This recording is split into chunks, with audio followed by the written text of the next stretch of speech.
Good evening, good afternoon, good evening, good morning, good night, wherever you are watching this live update.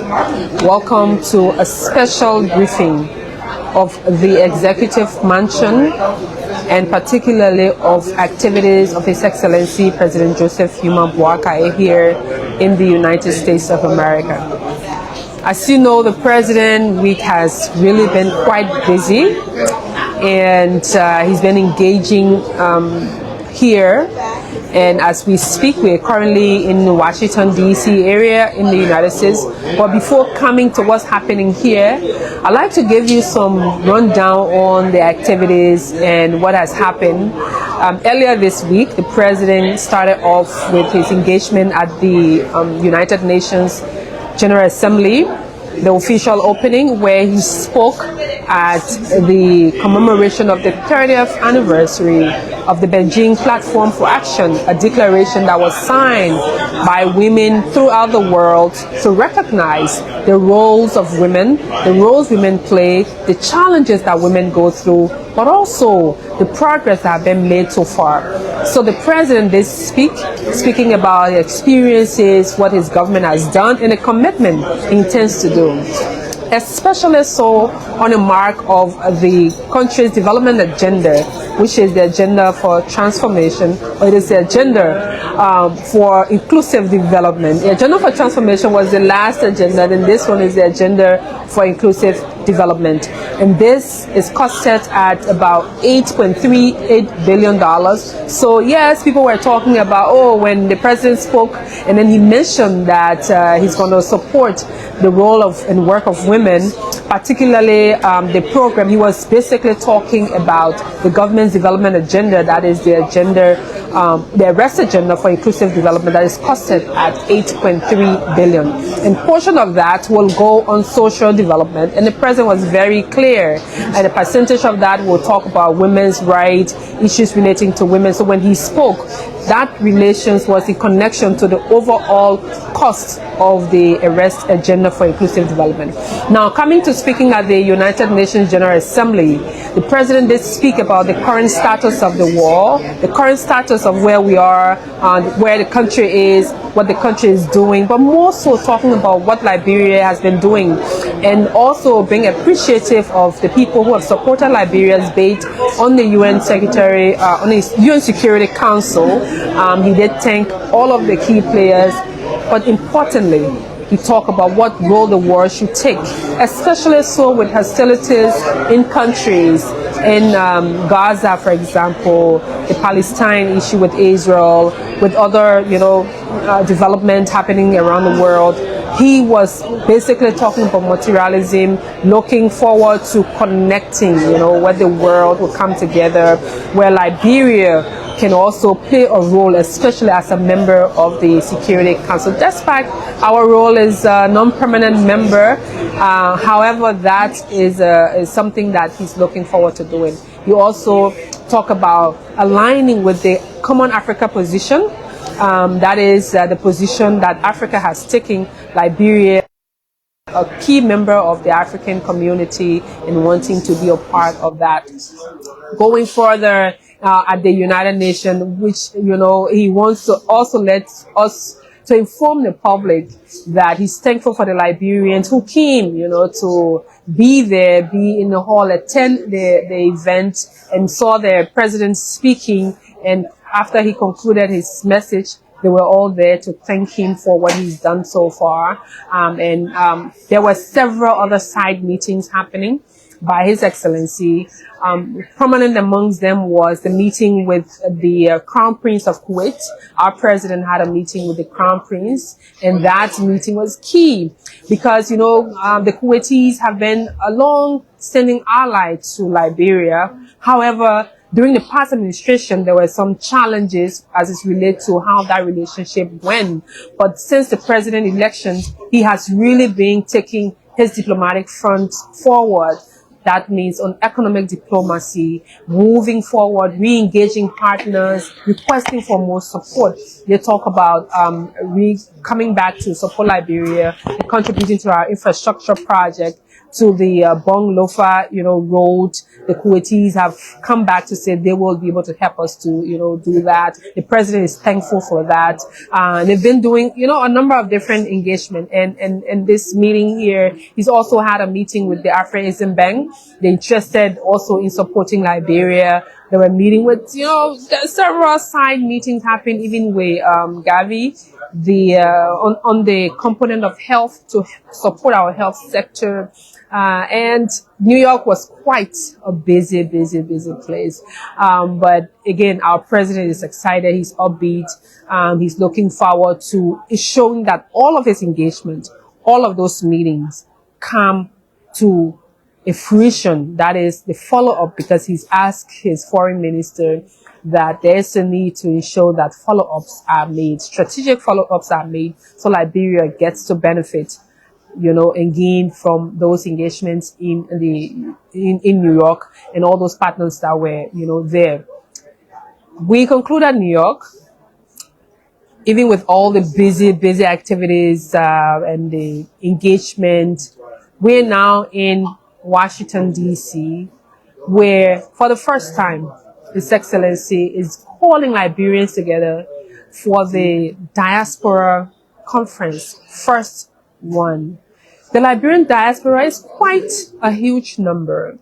Someone estimated it earlier today as 500,000, but others have estimated even a little more of that. So one of the ways in which this will be able to have a strategic, concrete number will be these kinds of engagements, to know where we are, conduct some form of census, to be able to strategically say where your Liberian people are. So this year, prior to now, the president did announce that he will do this, conference, engaging the diaspora, not just on the conference part. The president established an office at the Executive Mansion responsible specifically for diaspora affairs. And that office has been charged with the authorization to engage the community, bring people together to talk about, what's going on, but strategically bring Liberians, show Liberians what is happening in Liberia and how they can be key partners and support and contribute to some of the things that the country is doing.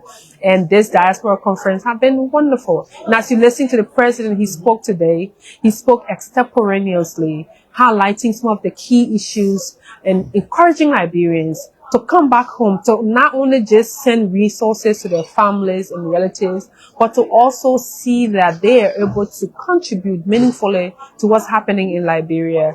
They should be able to come back home, work with the community, work with the government. The government is open. Government is looking forward to their expertise. Government is looking forward to their services. Government is looking forward to doing a lot. And the Liberian diaspora can really do well in doing that. So his hope and aspiration is that it is not just going to be the conference.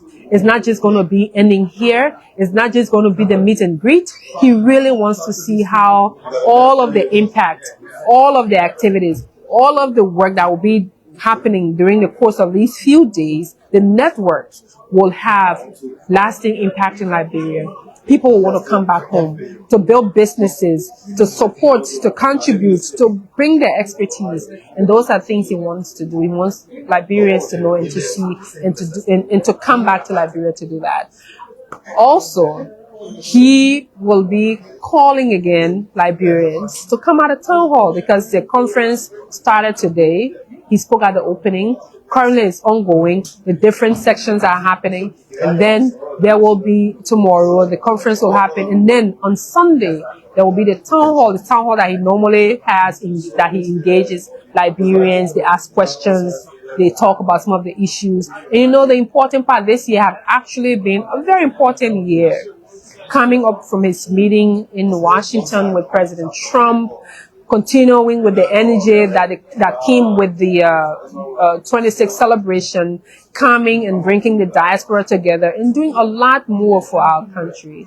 So he really looking forward to us sustaining the momentum and having lasting impact that Liberians in the Liberian diaspora, in the United States of America, in Africa, in Europe, in Asia, in every part of the world can see Liberia as home and can connect with Liberia and can do what they want to do. So your president, His Excellency, is upbeat.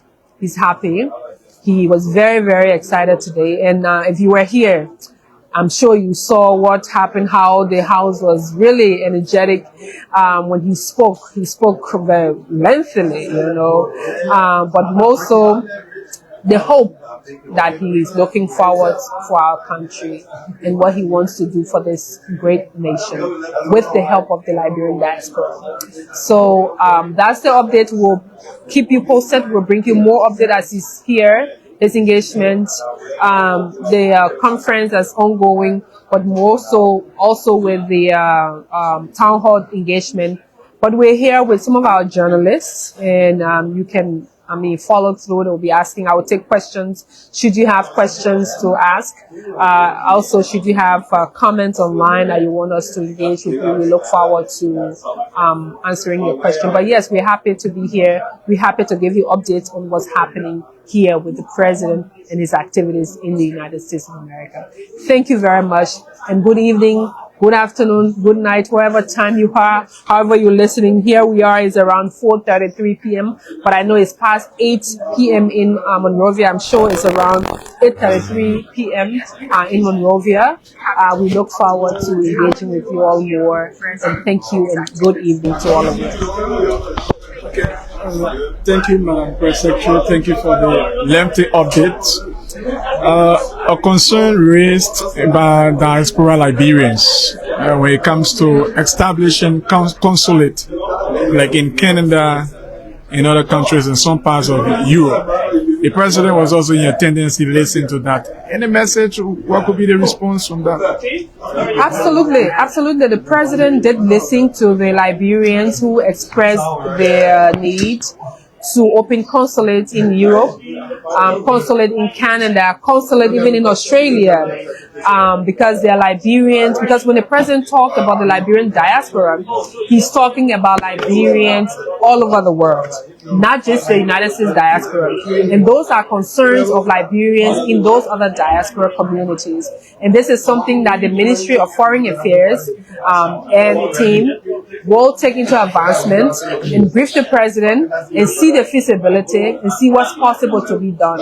So it's important that, because it's a key issue they raise, and of course the president, as a listening president, will let the minister do all of the work necessary and brief him as to what are the feasibility and what is intent to do on that. They also flagged the issue of security. This particular issue drew the attention of the president. They spoke about that when they went back to Liberia, they returned, and they are flagging the issue of security. Again, security is a concern for all Liberians. And those of us who live in Liberia will understand how important security is. But Liberia is one of the most peaceful countries in the world as we speak. And definitely, security is something that the president and all members of the security team that are working on daily. The president receives regular briefing as to the current security status of the country. And it's something that is a work in progress, Liberia, you can go to bed safely. The issues of the past is not there like that. But it's something that the government is working on, and security is key for everyone. It's not just even for Liberians in the diaspora, but also Liberians at home. Liberians at home actually need security as well. So once the country is safe for everyone, diaspora Liberians and Liberians at home, they'll all work together for moving the country forward. So security is something that the government is working on. Personally, you were in attendance at the opening section. You listened to the doctor from Rwanda sharing their story and where they are now. What did you take from there and working in Liberia also learn from that? I think it was a powerful message, but more importantly, it was a powerful reminder that what we as Liberians need to do, especially as a country coming from a period of conflict for 14 years, and Rwanda has its own, share of experiences as to what happened. Theirs was basically an ethnic conflict.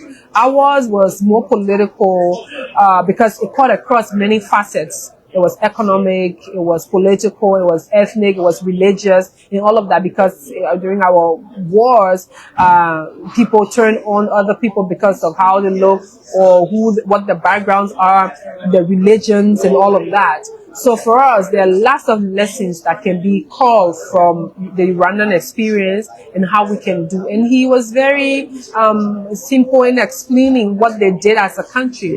And we can adapt some of those things. And these are things the president is also working on. For example, he talked about the memorialization. And our president said this. In fact, he started a process of reburying former presidents, former leaders who passed away, who served the country, and they died, during the course of the war. So there was a whole process of, exhuming their bodies and reburying them to give their families closure so they can go home at times and say, let me go and, clean my grandfather's grave, my great-grandfather's grave, and to just have a country recognize their success and effort that they did for their country. There's also this process of memorialization. The president did talk about setting up a memorial committee that will really start a whole process of, remembering our past. These are things we have to do on the social side, while at the same time talking about the issues of corruption, security, and all issues that will culminate into what is required or needed for the country to move forward. But that's something that he's doing, that's something that he's moving forward, and it's something that will work in the interest of Liberia. All right, from my side, the president left Liberia on the 8th of this month, and he has stayed here for some time now. And I think since he became president, this is the very first time to stay away from the people for this long. So Liberia are concerned as to what tangible did he get from the president visit here in the US? Oh, when we talked about the president's travel to come to the United States of America, we outlined his engagement in the United States, the different key meetings he's been having, who he's been talking with, and all of these things are all in the interest of taking, the results back to the country. So the president's visit, his engagements, the meetings he's had, the people he's talked with. In fact, he's had more meetings with key business leaders, people who are interested in investing in Liberia, people who are interested in particular in specific sectors, to say, Mr. President, we're doing X, Y, Z, and we want you to we want to engage with you and let you know what's going on. So yes, his coming here was very timely. His coming was important to be a part of this. In his early visit, if that's where the concern is, his early coming, he had several other meetings outlined, as I mentioned earlier, that because of Liberia's appointment to the United Nations Security Council as a non-permanent member, actually Liberia is expected to take her seat next year. So by taking that seat next year, there needs to be a lot of preparatory meetings. There needs to be support for Liberia, engaging partners who are interested in supporting Liberia, but also people who have served the UN Security Council seat to share their experiences as well. So all of those, and as you saw, he had a meeting with, he engaged the family of our late minister, the minister, of state, the late Sylvester Graceby. That was because he couldn't come to the funeral. He had just traveled from Japan, and so he had to come early to meet the family and also engage others, all in the interest of Liberia. So talking about tangible, it's not like when you come to the United Nations General Assembly, you expect to grab a bag of money or bag of things to just carry to Liberia. The engagements you do, the meetings you have, the people you speak with, the contact you visit. Working for the Liberian people, there was a sad news back then that the person attacked the former president. Is this issue reached him? Is he aware? If so, what is he saying? What has happened? Oh yes, the president was briefed as to the status of not just the arson situation or the alleged issue of fire outbreak at the home of former President Weah. But there was also a similar situation at the home of the National Security, the NSA director. So definitely he's been briefed as to the status of those. And one thing he's done is to allow his technical people to do a review, to produce the report as to what happened, because he doesn't need speculation. So yes, he was briefed, and his people are working to do the investigation, and they will give him the final findings as to the cause of those fires, and where necessary action needs to be taken, he's definitely going to take those actions. So finally, from our end, before leaving the country, the president took a good decision that U.S. praising about reduction of commodity, or major commodities, rice and other things. If people caught in violation of this mandate, so actions were to be taken. Did he receive any news of that? Is the issue making impact also? Oh, absolutely, it's making serious impact. People are buying rice at a very low cost in many places, and even the pricing of rice have even gone further down. There are places where they were buying rice at 2,600 as we speak. Others have reported that they're buying rice at 2,400 as the rate that the president announced. But one thing I wanted to say, or to let you all know, is that the committee that was working on the pricing structure is still working. The committee is still active. So the committee work is not done, and it's not just on rice and eggs, and then flour, is on other commodities as well. So the committee is active, is working, and the committee normally briefs the president as to the inroad they've made in the sector. So yes, they're working really hard. And the plans for further reduction in the pricing of those commodities on the market as well. At the end of this, Diaspora press of this, the president will receive from them before Christmas. Well, the president hopes that this will not be the first engagement. The president knows that this will not be the last. It's not just going to be the only. That's why you see it says the Liberian Annual Diaspora Conference. The plan is to have it every year.